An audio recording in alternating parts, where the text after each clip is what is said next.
4, 5, 6, 7, 10. Okay, hello, internet world. This is Norma Joe, here to read some more. And to go on to the first handwritten notebook. There's such a huge stack. Anyway, so first I want to tell a story. I thought that it would be cool and a good idea to, because I had a pair of pantyhose, but I don't really like wearing them because they're uncomfortable and they always make me feel sweaty. I don't know.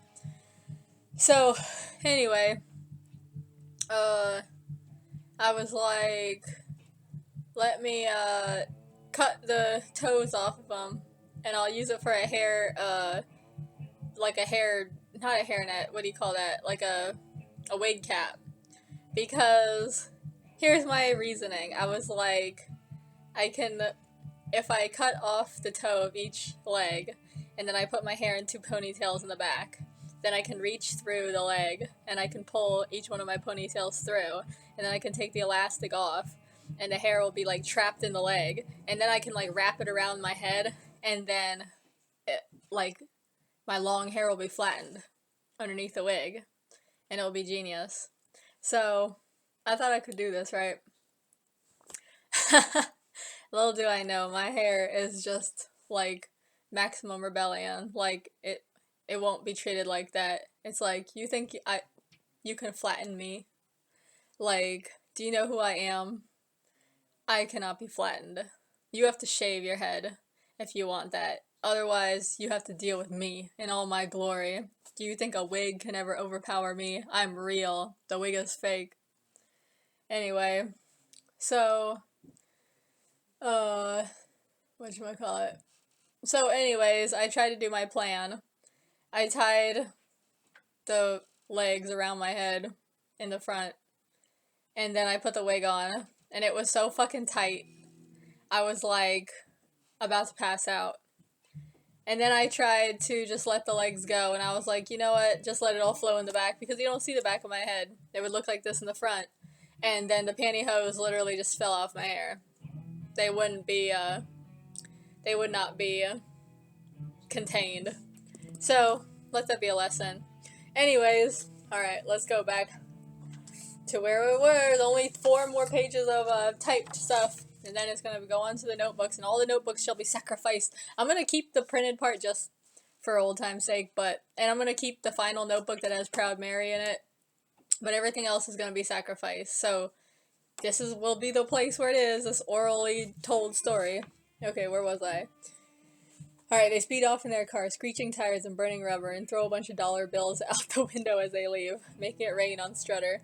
Strutter, grumbling as he collects the money off the ground. Millennials. They can all go to hell. Oh my god, this is at least 5 years ago, so it's before Zoomers rose to power. Now it would be Zoomer frat boys. Cut back to the top of Makeout Point. Strutter pops up from behind some rocks, climbing back up with a pizza. Strutter, hey kids, I got dinner and booze. Then he looks over and sees Frodo getting attacked by the Dark Riders. Strutter, god damn it! Da-na-na-na-na. He has no choice but to come to the rescue. Strutter comes running towards them and throws the pizza at the Dark Riders. The slices come apart and hits... Oh my god. The slices come apart and hit some of them in the face, so they're quickly eliminated from the party. They all run around flailing, making their squealy noises, and trying to get the hot cheese off themselves. He throws open his jacket and grabs 2 cans of beer off his belt like pistols in a Wild West movie. He shakes them up and pops the cans open, blasting some of the other Dark Riders out of the action with the force of the beer explosions. Didn't this happen in the Circular Outline? And didn't this also happen in Rocko's Modern Life? I swear this is from some cartoon where they were using shaken up beer as weapons to blast people. But I think didn't Rachel do this too in the Circular Outline? Something like that. Okay, blasting some of the Dark Riders out of action with the force of the beer explosions. Now it's down to the last riders. Ooh, it's going down. The last riders run forwards to attack. Strutter grabs a little bottle of gin out of his back pocket. Oh, yeah. He's always drinking the gin. I almost forgot about that. A little bottle of gin out of his back pocket and swigs a mouthful of it. He snatches out his lighter, flicks it on, and blows the booze at them through the flame, setting it on fire and creating a big-ass flamethrower. I know I've definitely seen that, countless times, but it's always fun.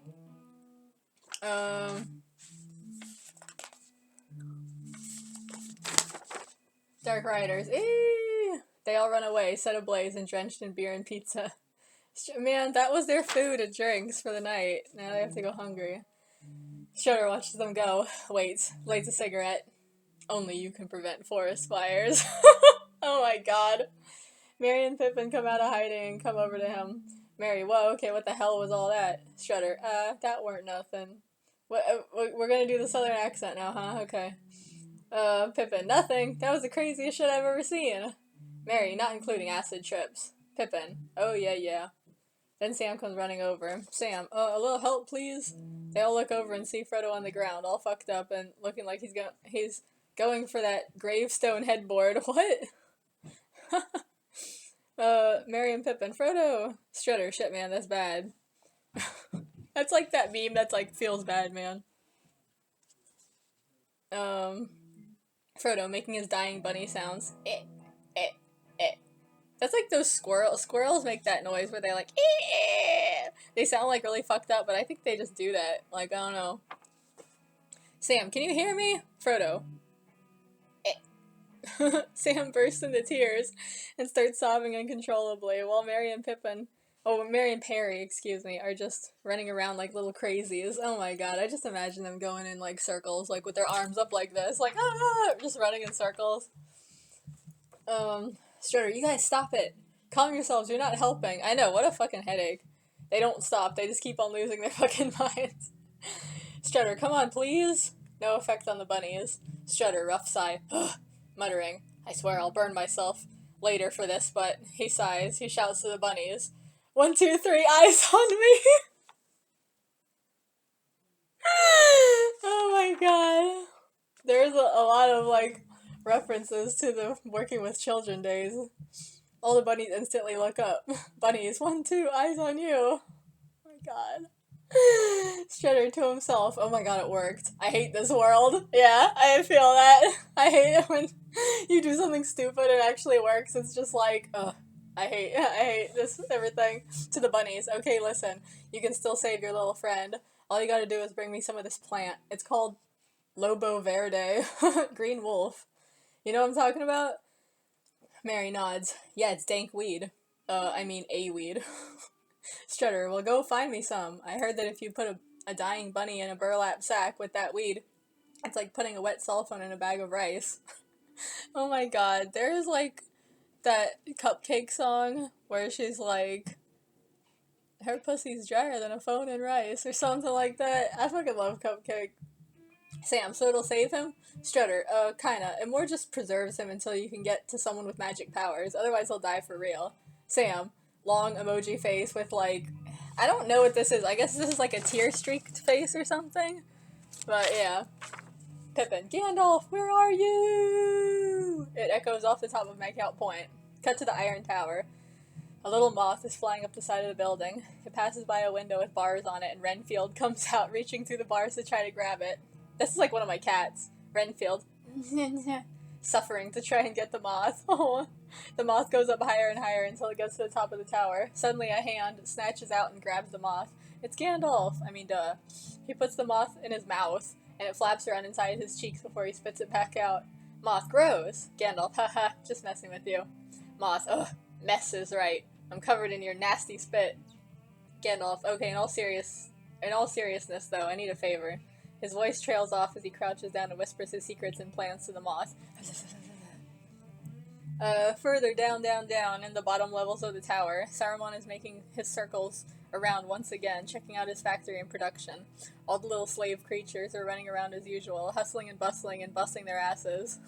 Saruman, yes, it is all so splendid, as he files his nails. Still. He surveys all the giant, ridiculous Dr. Seuss-looking machinery, such as the machine where you put an entire tree in and one little pathetic mop handle comes out the other side, oh my god, and the rest of it all goes in the dumpster. And the machine that liquefies cinder blocks and gives off hella exhaust only to make yet another cinder block. And other super duper unenvironmental things. Oh yeah, and there's also a machine that makes candy. Saruman picks up a piece of candy, looks around, eats it secretively. I love being the boss. Then a random orc suddenly pops out of nowhere. Or, excuse me, boss, the new creatures are almost ready. Saruman, woohoo, new creatures! They go over to the mud pit area where creatures are being harvested out of gooey chrysalises, like Alien or Invasion of the Body Snatchers, some kind of sci-fi like that. You know, something like that.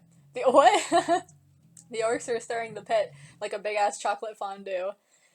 Then suddenly, a creature's hand pops out of the mud vat and starts strangling the fuck out of one of the orcs. Saruman.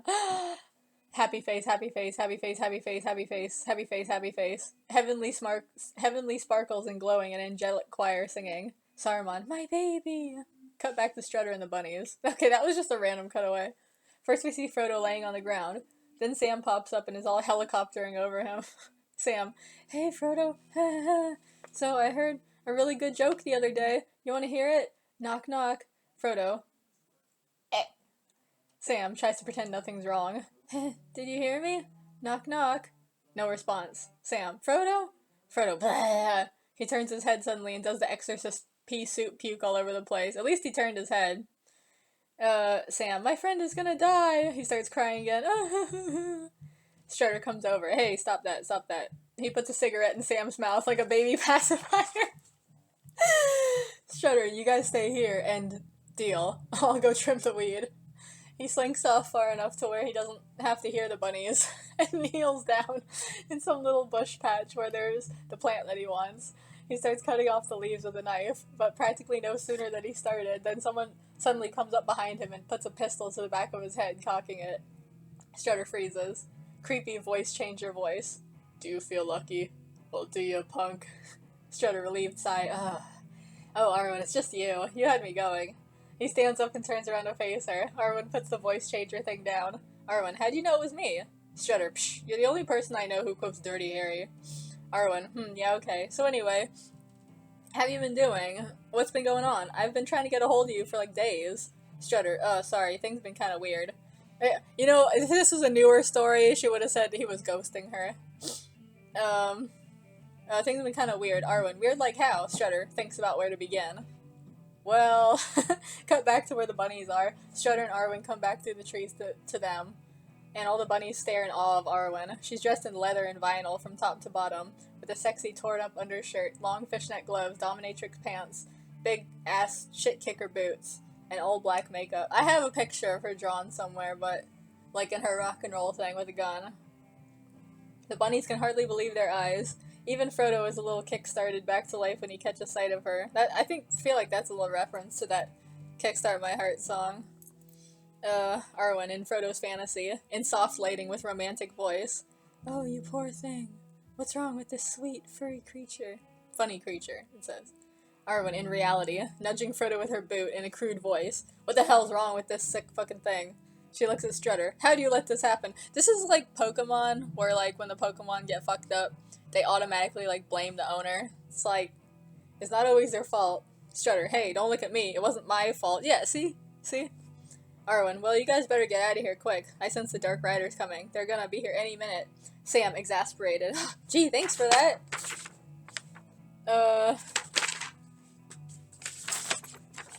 Arwen, hey, I've been following you guys for a couple days too. Heh. You guys do funny things when you think no one's watching. Mary, long weirded out emoji face. Arwen turns to Strutter and picks at his shirt flirtatiously. As for you... She starts speaking Elvish to him. Strutter speaks it back to her. They start going off in their little back and forth private conversation. Mary, hey, that's not fair. Speak so we can all understand.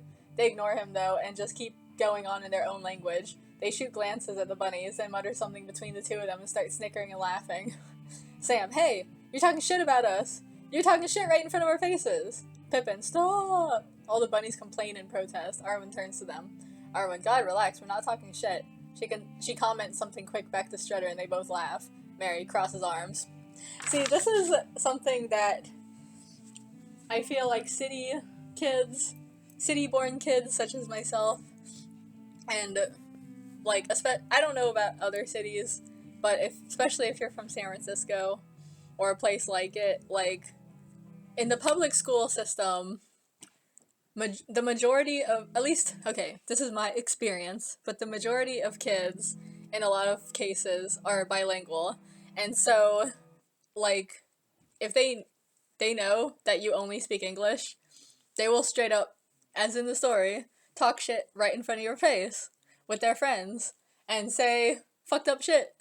And it was funny because one time, you know, in San Francisco, you know, there's a lot of Chinese people, and you always hear a lot of Chinese words being repeated. But if you don't speak Chinese, you only speak English or whatever, you don't know what they're saying. And then one time we had this one teacher who was really cool, and he was like a rebel himself. He was like this old rebellious man, and he was like down with the system, and he fucking busted these kids so bad. There was this one word that they would say like over and over and over, and me and my sister, we had no idea what it fucking was. It's just like, oh, there they go, just saying that word again. And then one time in class, he was having this thing where he's like, basically like, you guys can ask me anything. It doesn't have to, it was history class, but he's like, fuck history, like, we're just gonna talk about whatever we want, because we're cool, whatever, we're just gonna do whatever we want. And then he's like, ask me anything. And this one kid was like, what does that word mean? And then he told him what it meant. And it was fucked up. It was so fucking funny. I'm like, you guys are hella busted. All you people who have been saying this all year long are busted as fuck. Anyway, where was I? Where was I? Where was I? Oh my god, there's so many pages. Okay, yeah. Do you feel lucky? Do you, punk? Okay, Mary crosses arms. They just keep going off in Elvish. They glance at the bunnies, mutter something between each other, and then start laughing and talk some more. Sam, hey! Are you oh, wait. This has just happened. They chat a little more and then decide they should get back to business. Arwen gets out a burlap sack, and Strutter dumps a handful of the weed into the sack. Then he picks up Frodo and puts him in the sack. This reminds me of this story we read in Russian class, where this kid was, quote-unquote, running away from home. I don't know if he really was, like, I don't even think he wanted to do it to piss off his parents. I think he wanted to just go on an adventure or something. So he, like, put a bunch of stuff, like, in a sack, and then one of the lines was, like, because it was, like, simple Russian, you know, because obviously we're just learning. So it was, like, the cat was walking on the table. He also put her in the sack. Oh my god. It's funny because it's like you wouldn't think the cat would stay in there. Well, especially not if there's other objects in there that would probably make the cat uncomfortable unless it's on just like a bed of clothes or something soft. But like, if the cat's the only thing in the bag, if it's like my cats, they kind of do stay in the bag. Like you put them in, like if the bag is on the ground, they might go in there, go in, go out, whatever. But if you pick the bag up, like they'll just like lay in the bottom of the bag and they'll be like, I have like picture of them doing that. It's really cute. Okay, Sam, hey! Arwen slings the sack over her shoulder like a backpack. She gets up on her horse, leans over so her and Strutter can kiss goodbye on the cheek, and then waves to the bunnies. Strutter, hey, Arwen, suggestively. Ride hard. Eyebrow raise. I thought he was supposed to not have eyebrows. Arwen, ... bursts out laughing. Ha ha ha ha. Strutter also laughs. Ha ha ha. Arwen, okay, bye for real. She speeds off on the galloping horse. Boom! That was the sound of the horse breaking the sound barrier. Sam, ... What is going on here? Echoes. Here. I think that's supposed to be like this one episode of Metalocalypse, where they're making that shitty movie, and Murderface is like, what is going on? Oh, time for another action montage. Woo! Soundtrack. If you like to... Oh, yeah. After the Mr. Mom fiasco, I'm just gonna say all these lyrics. I'm not even gonna attempt, even when the fucking Let It Go song comes.